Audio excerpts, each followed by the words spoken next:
Mas o pedi e obtereis fala sobre a prece. E vejam que interessante. Em todo o Evangelho, Kardec reserva um capítulo a cada tema, menos a prece. A prece, ele reserva o 26º, pedi e obtereis, e o 27º, que é uma coletânea de preces para várias situações. Então, eu não preciso falar que o assunto é importante. O assunto é importante. Ah, João, mas a prece, eu aprendi quando era pequeno a orar com a minha mãe, com meu pai ou com quem quer que seja. E desde então eu oro sempre, oro pela manhã, oro ao deitar, alguns oram antes de tomar as refeições, oro quando preciso de alguma coisa. Sim, sim. Só que há uma questão essencial. O que é oração? O que é prece? O que é orar? Porque há uma distinção quando nós abrimos o Evangelho de Jesus, do primeiro capítulo de Mateus, passando por Lucas, Marcos, até o último capítulo de João, dezenas de vezes Jesus utiliza a palavra orar.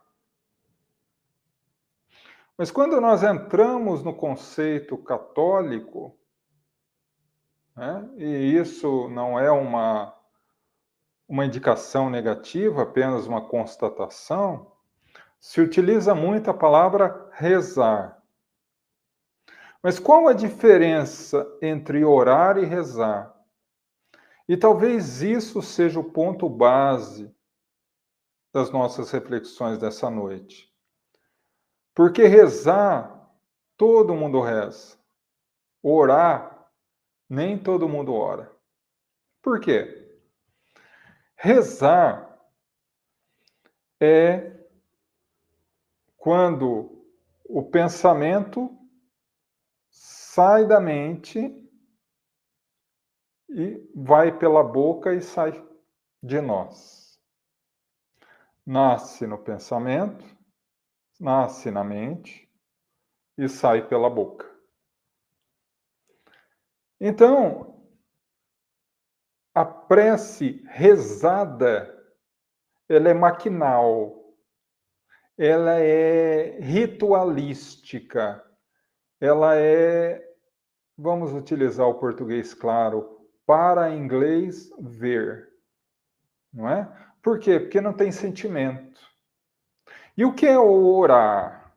Orar não, orar é diferente. Orar, o termo orar vem de um termo latino que se orare, abrir a boca da alma para falar com Deus. A oração nasce na mente, desce ao coração, onde ela se envolve em emoção e aí sai pela boca. Então, se em uma é maquinal, noutra é emocional. Se uma é ritualística, outra é conexão verdadeira.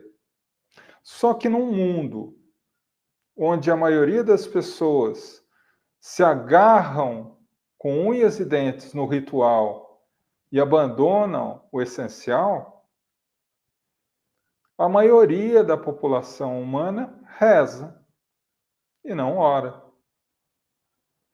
Então, o rezar, ele perde todo o sentido da oração. E é curioso isso, porque atendimento fraterno que nós fazemos em nossa casa, sempre que a pessoa nos apresenta com um determinado dilema, uma determinada situação, uma das coisas que eu oriento a pessoa a fazer, além do evangelho no lar, é orar. E quase todos dizem: ah, João, mas eu oro todo dia. Quando eu acordo e quando eu me deito. Aí eu falo para ele: e que prece você usa? Ah, o Pai Nosso. Ah, o Credo. Ah, a Ave Maria. Ah, a prece de Cáritas. E aí eu falo: e você já experimentou orar sem prece? A pessoa olha para mim como se eu tivesse falado um absurdo. Orar sem prece? Como é isso? Conversar com Deus. Porque quando nós estamos conversando com Deus, a gente tem que pegar subsídios dessa conversa no coração, na emoção, no sentimento. E aí sim há a conexão. Porque Deus não fala idiomas. A linguagem de Deus é o sentimento. Então, a partir daí, para que haja uma conexão verdadeira, há de se passar pelo coração. Para que se tenha uma conexão verdadeira. Ah, então nós não podemos orar uma prece? Pode. Desde que nós sintamos aquilo que estamos falando. Né? Porque o Pai Nosso, por exemplo, que é a prece por excelência dada por Jesus, muitas vezes a gente a transforma em uma fórmula maquinal. Pai Nosso, estais no céu, santificado seja o vosso nome, venha a nós o vosso reino. Tão rápido que não dá nem tempo de ouvir as palavras, sequer senti-las. E como Jesus fala por sentimento, muitas vezes a prece rezada perde o significado. Eu me recordo de 1977, na cidade de Oslo, quando Madre Teresa de Calcutá recebia o Prêmio Nobel da Paz. Um jovem repórter se aproxima dela e fala assim: Madre, o que a senhora fala com Deus em oração? Ela sorri e fala assim: Eu não falo nada não, meu filho, eu só escuto. O jovem achou que ela estava delirando. Como vai? A pergunta segunda é natural. Mas, madre, o que Deus fala para a senhora? Ele não fala nada não, meu filho, ele só escuta. Ele escuta de lá, eu escuto daqui. Porque a linguagem é do sentimento. Então, a qualidade da prece está focada no sentimento. Jesus já falava isso. Lá no comecinho do capítulo 26, qualidade da prece, está lá. Quando fordes orar, não ore para várias pessoas se mostrando, mas quando orardes, vai ao teu quarto e ora em secreto, para que Deus, que sabe o que passa em secreto, vos atenderá. Olha que curioso, né? E aí a pessoa leva ao pé da letra: ah, mas João, toda vez que eu vou orar, eu tenho que ir para o quarto. Não. A língua hebraica é extremamente vinculada a figuras de linguagem, a símbolos. Na maioria das vezes, quando é utilizada a palavra quarto, significa íntimo do coração. Você com você mesmo e Deus. Então, quando fordes orar, fecha a porta do teu quarto, fecha o teu coração. E fica só você e Deus lá dentro. E fala, e ora, e abre a boca da alma para falar com Deus. E Ele que sabe o que passa em segredo, e Ele, que percebe o teu sentimento mais íntimo, os ouvirá e atenderá. Então, a eficácia da prece, a qualidade da prece, depende dos sentimentos. Para que nós possamos ser ouvidos por Deus. E por isso, tanta dúvida, tanta dificuldade, que as pessoas sempre falam assim: ah, mas eu oro. Mas parece que quanto mais eu rezo, mais assombração aparece. Exatamente por isso. Porque você reza, você não ora. Porque orar é entrar em sintonia com Deus. Então, a partir daí, nós começamos a entender um pouco melhor sobre a eficácia da prece. Por que que alguns têm uma prece fabulosa e outros não? Porque alguns conseguem entrar nesse nível de conexão e outros não conseguem, por estar muito arraigado ao exterior. É estranho isso, né? Jesus sempre falava dos fariseus e era firme. Dizia: hipócritas, sepulcros caiados, por fora lindos, caiados, brancos, por dentro guardavam toda sorte de podridão. Frase pesada, né? Por quê? Porque eles se agarravam tanto no exterior. Como eu devo orar? De pé, sentado? Que hora eu devo orar? Com que roupa eu devo orar? Quais são os rituais que eu devo fazer? Quais as palavras que eu devo pronunciar? Se perdia tanto, ficava tão preso em como fazer, que esquecia de fazer. Esquecia de orar. Não é? A prece é tão essencial, meus irmãos, que nos evangelhos, vez ou outra, aparecia e Jesus, sempre que acordava, se afastava antes de atender a multidão por algumas horas para orar. E aí eu convido vocês a uma reflexão. Se Jesus, que é o tipo mais perfeito que Deus tem dado ao homem para servir de modelo e guia, questão 625.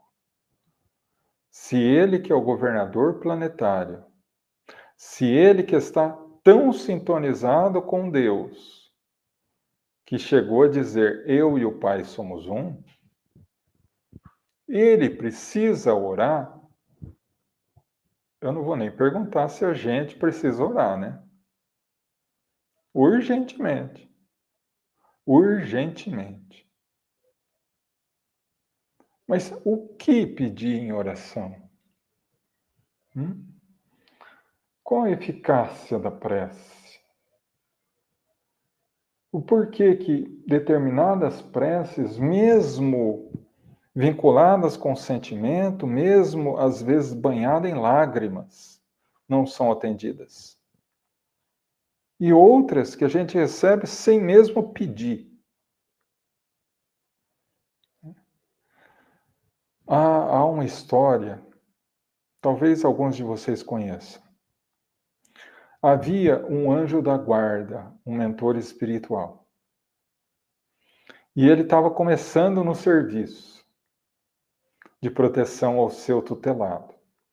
E o seu tutelado saía todos os dias às 7h30 para trabalhar. E ele percebeu que na entrada do portão da casa dele havia uma casca de banana. E ele estava apavorado. para tirar aquela casca de banana dali, porque ele via que o seu tutelado ia escorregar e cair, bater a cabeça, enfim, se machucar muito.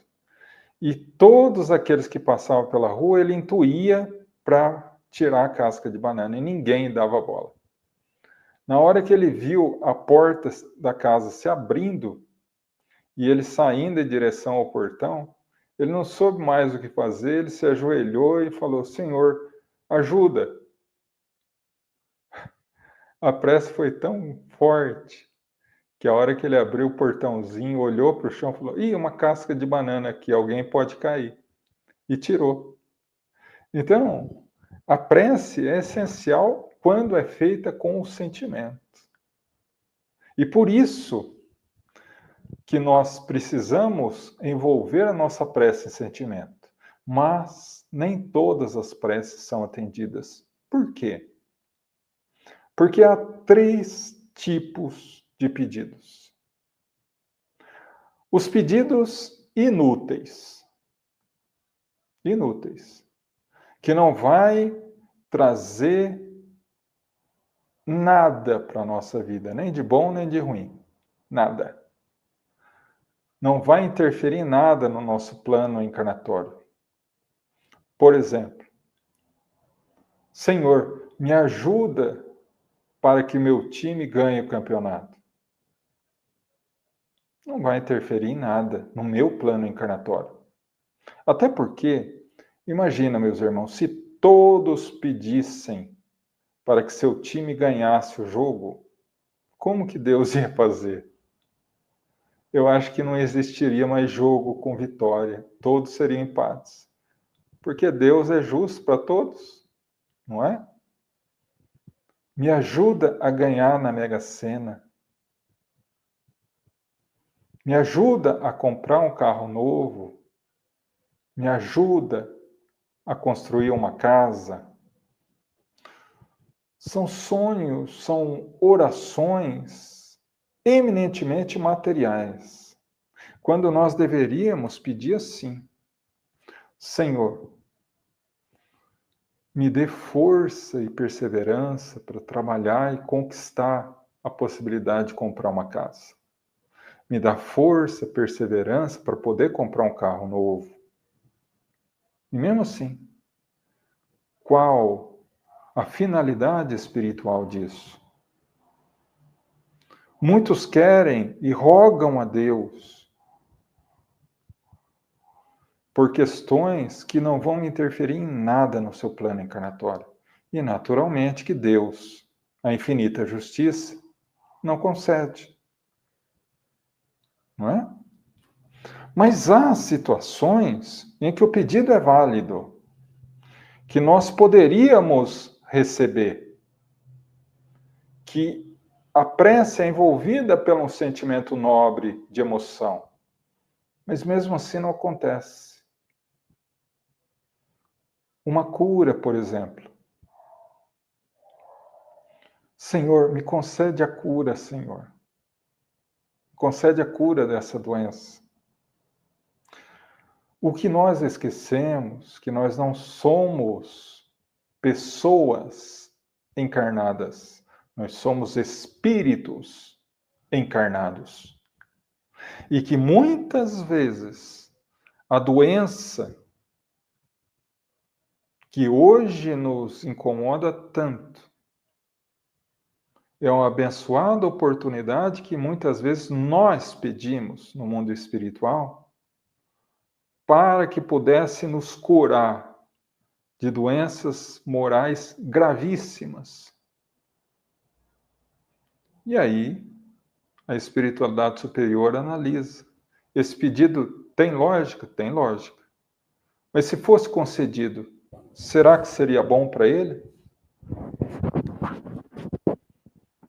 Né? Há um velho ditado que diz assim: quer destruir a vida de alguém, dá a ele tudo que ele pede.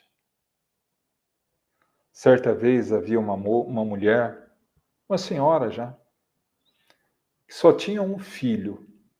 Era muito religiosa, muito fervorosa na fé, E a alegria dela era o filho. Só que a tristeza era que ele era paralítico. Então, ela começou a orar a Deus fervorosamente pela cura do filho, dizendo: sempre que eu fizer uma prática de caridade e alguém me disser obrigado, eu vou dizer assim: peça pelo meu filho, pela cura dele. E ela, uma pessoa extremamente caridosa, ao passar de algumas semanas, a cidade inteira já estava orando pela cura do filho.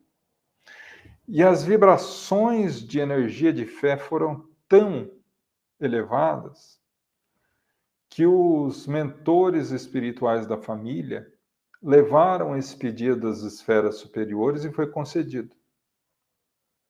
E um dia o menino acordou bem, 15 anos. A alegria da mãe foi incontestável. Uma alegria sem comparação. Mas ao cabo de algumas semanas, ela começou a perceber algumas diferenças. Ele já não conversava mais tanto quanto fazia. Ele já não fazia mais o evangelho no lar com ela.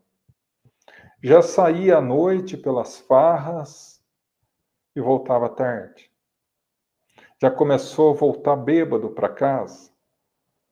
Pessoas começaram a bater na sua casa, cobrando dívidas dele. Até que um dia a polícia bateu na casa dela, dizendo: olha, a senhora é muito boa, muito respeitada na cidade, por isso estamos aqui para avisar a senhora. Seu filho está mexendo com droga. E ele começou a usar droga.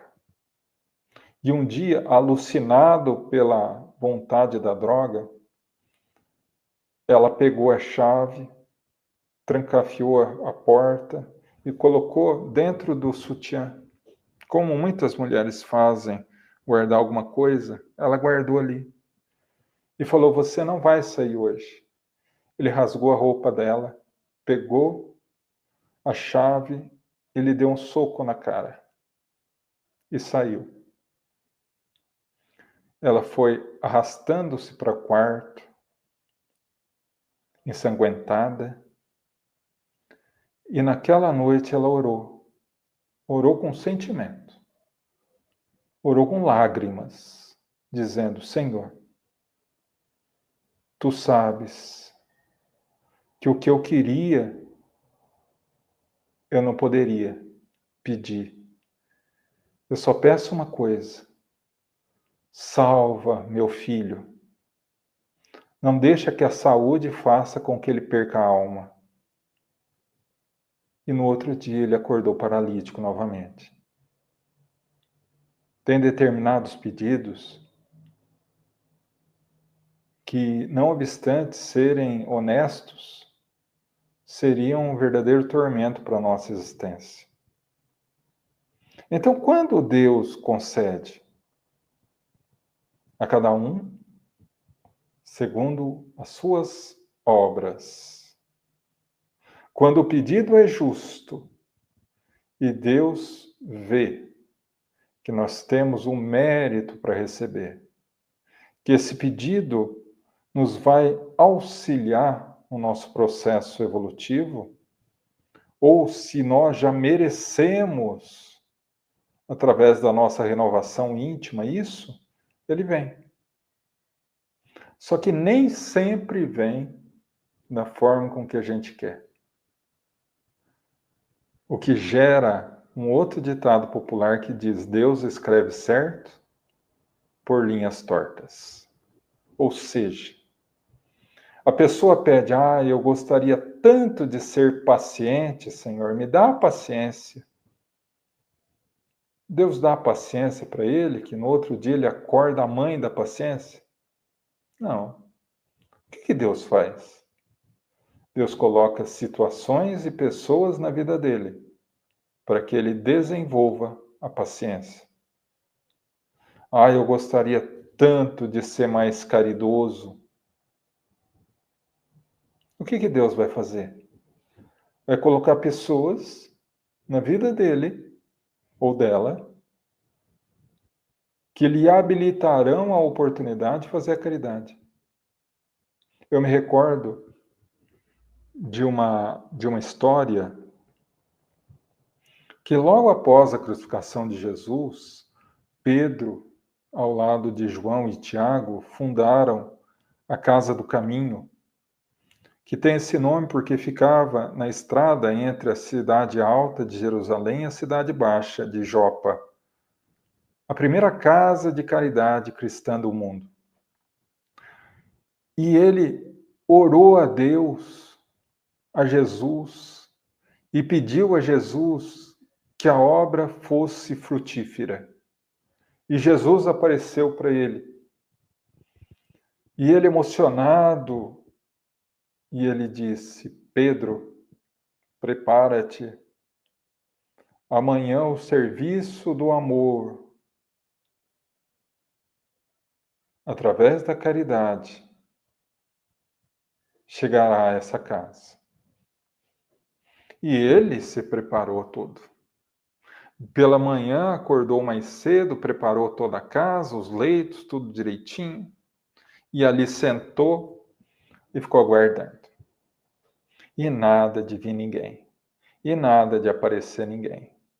De repente, aparece um ladrão, famoso e conhecido ladrão da região, falando que havia se arrependido e que iria renovar a sua vida. Pedro falou: olha, vai embora, nós não temos nada, nós somos muito pobres, você não vai conseguir roubar nada aqui, então segue seu caminho que eu tenho muita coisa para fazer hoje. E ele foi embora. Chegou a hora do almoço, metade do dia já tinha ido, ele apavorado já, porque a tal da caridade não havia aparecido, a renovação não havia aparecido. À tarde, uma moça equivocada, uma prostituta, bate à porta, dizendo que queria reformar a sua vida, que havia ouvido Jesus e desde aquela época a sua vida já não era mais a mesma, que ela queria mudar as bases da sua vida. Simão Pedro olhou para ela e disse: olha, vai embora, você é prostituta, se eu te acolher aqui, o que as pessoas vão falar de mim? Segue teu rumo. Já desesperado, nervoso, ao cair da tarde, um leproso, pedindo abrigo. Não, vai embora, porque eu ainda tenho esperança de receber visitas ilustres, a visita da caridade. Se você estiver aqui, você vai infectar todo mundo e vai embora. À noite, nas suas preces, e Simão Pedro, para aqueles que não sabem, era aquele tipo de indivíduo que não era pavio curto, ele não tinha pavio, foi orando com raiva para Jesus: Senhor, fiquei o dia inteiro aqui e não apareceu ninguém. E aí Jesus surge a ele com uma cara de compaixão, entristecida. Mestre, preparei a casa, fiquei o dia inteiro aqui, nada. Não aconteceu nada. Mas que estranho, Simão. Mandei 3 mensageiros da caridade até você. Como? Eu não saí de casa. O primeiro, um ladrão que você escorraçou. O segundo, uma mulher equivocada que você também mandou embora. E o terceiro, um leproso.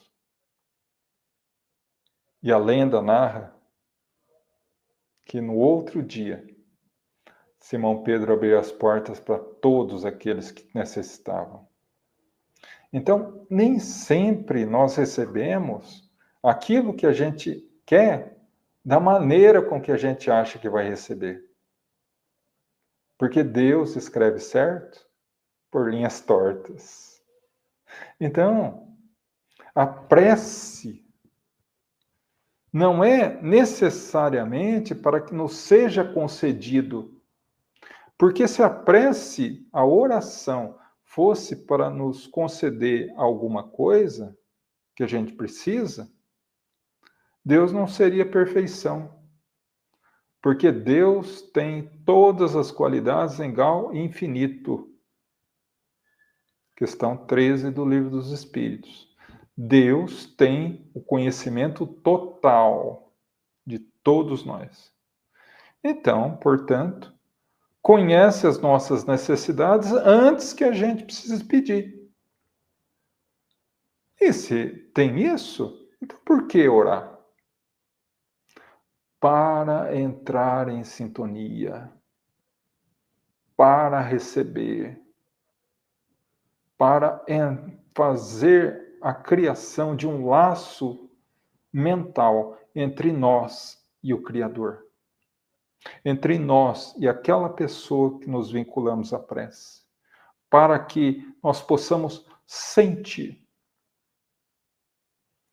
O que é totalmente possível se não houver essa mentalização através do sentimento. A reza. Né? E aí, mas como que se processa a oração? Como é a prece? Como que ela é transmitida? Através do pensamento. O pensamento gera tudo, inclusive a prece, inclusive a oração. A oração, ela nasce na mente. Se envolve no sentimento do coração e sai pela boca.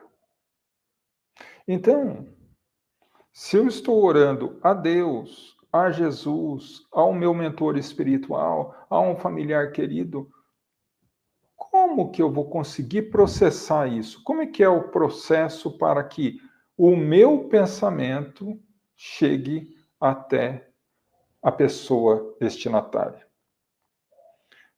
Vamos começar por aí. Questão 27 do Livro dos Espíritos.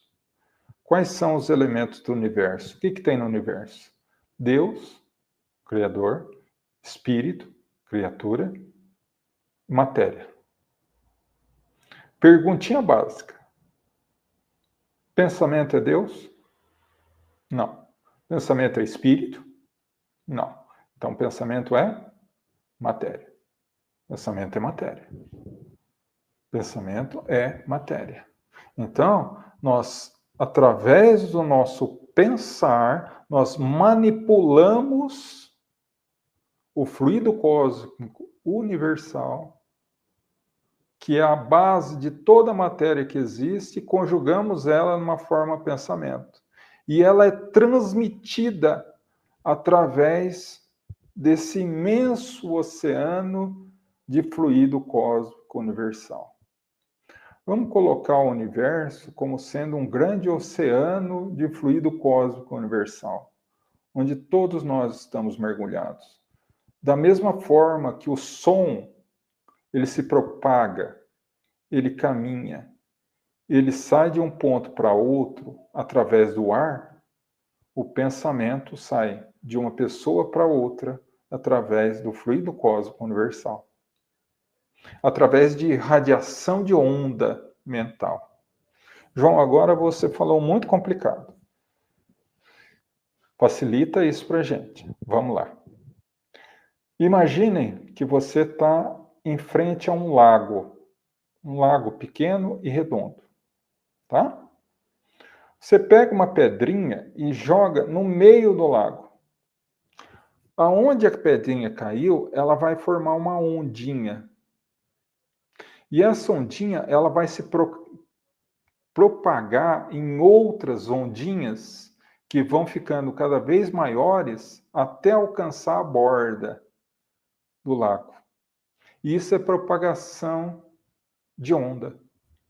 Então, nós pensamos aonde quer que esteja no universo, encarnado ou desencarnado, o indivíduo que a gente pensou, a nossa onda mental vai alcançar a pessoa.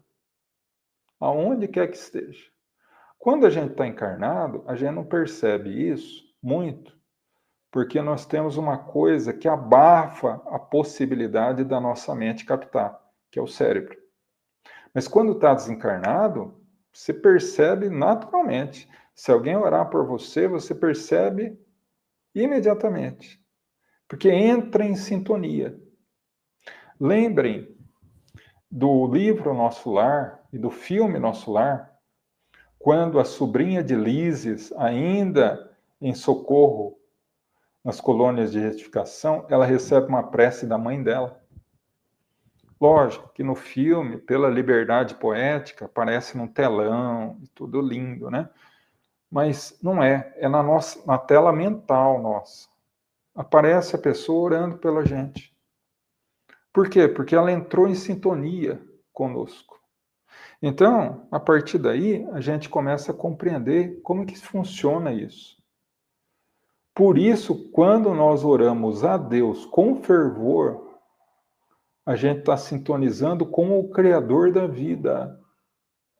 Quando nós oramos com força, com fé, com sentimento a Jesus, a gente está entrando em contato, conversando com Jesus. Então, orar é uma coisa muito séria, né? Muito séria. Uma oportunidade maravilhosa. Só que leva tempo para a gente chegar nesse nível de sintonia. É como um músculo, ele deve ser trabalhado. No começo é muito difícil. No começo, a gente começa a focar o pensamento, pop-ups. Vocês lembram dessa praga? Hoje quase não existe mais.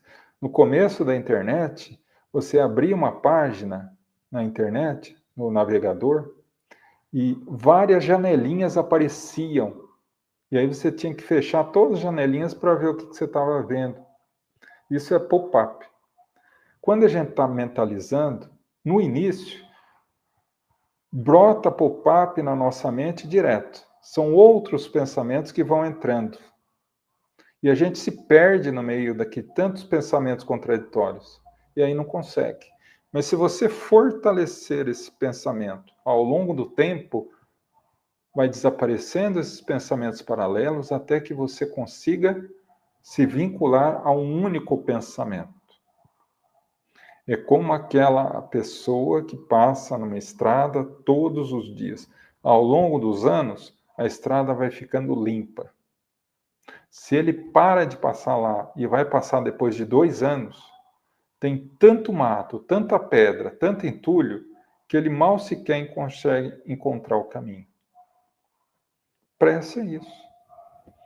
Então, a partir daí, a gente tem esse conceito. Então, vamos agora à instrução dos espíritos. Como orar? Não é? Paulo de Tarso já nos falava que a prece não pode ser inteligível, ou seja, sem saber o que a gente está falando. Por quê? Porque não vai tocar o coração. Como prece em latim. Não, eu sou um pouco antigo, mas não cheguei a pegar esse tempo. Mas era linda. Eu já vi em alguns vídeos. Era linda, mas ninguém entendia nada. O que adianta? Nada. Então, a maneira de orar, ela passa pelo sentimento. E como aprender a orar de forma melhor, senão com a prece que Jesus nos ensinou, o Pai Nosso. Só que o Pai Nosso, ele é curioso, né? Porque quando a gente abre a Bíblia, o Novo Testamento, o Antigo é quase 80% do Antigo Testamento, do Antigo Testamento, ou é mal traduzido ou é mal interpretado. Agora, no Evangelho também. E aí eu pergunto, será que o Pai Nosso, que a gente sabe hoje, decora e salteado, é o mesmo que Jesus falou? Será? Jesus falava aramaico. Então, como que a gente faz? A gente pega o texto em aramaico e traduz para ver. Né? Mas antes de traduzir, eu queria passar para vocês o Pai Nosso em aramaico, que é a maneira com que Jesus pronunciou.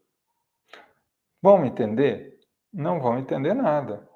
Mas é pelo sentimento, pela sonoridade das palavras.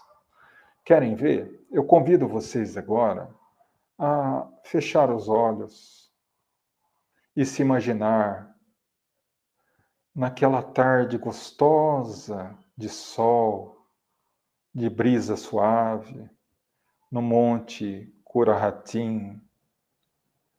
Dali você via o Vale do Esdreon, o Mar da Galileia,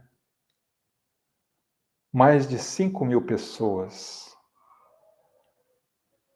Quando um jovem rapaz grita a Jesus: Senhor, ensina-nos a orar.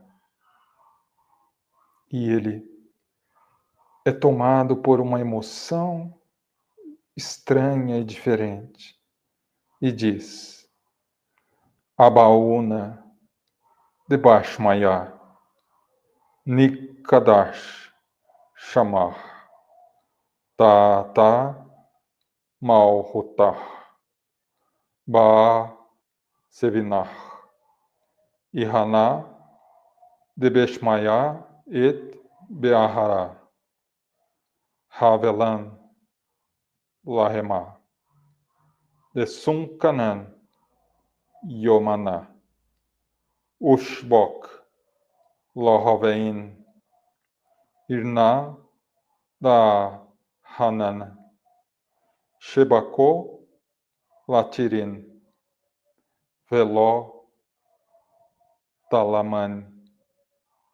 Linciona, Alapechon, Manchia, Batala.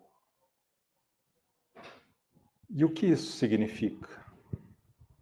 A tradução é interessante.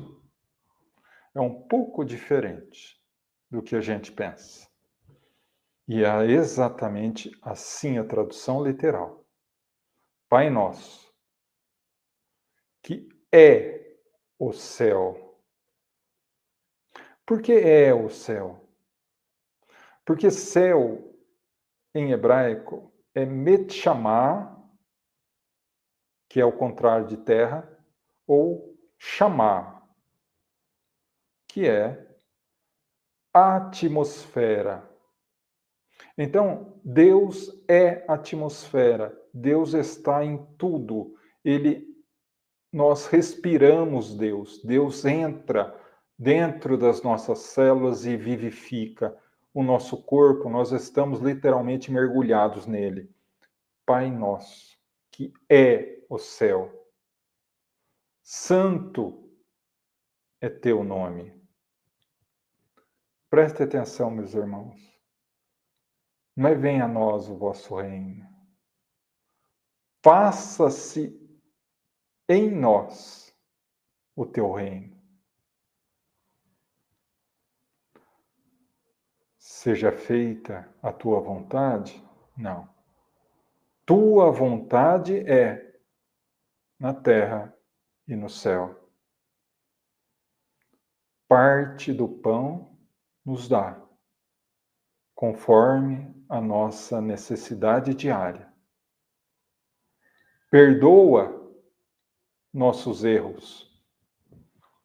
Quando perdoarmos aqueles que erram conosco, não nos deixa entregues à provação, não nos abandona.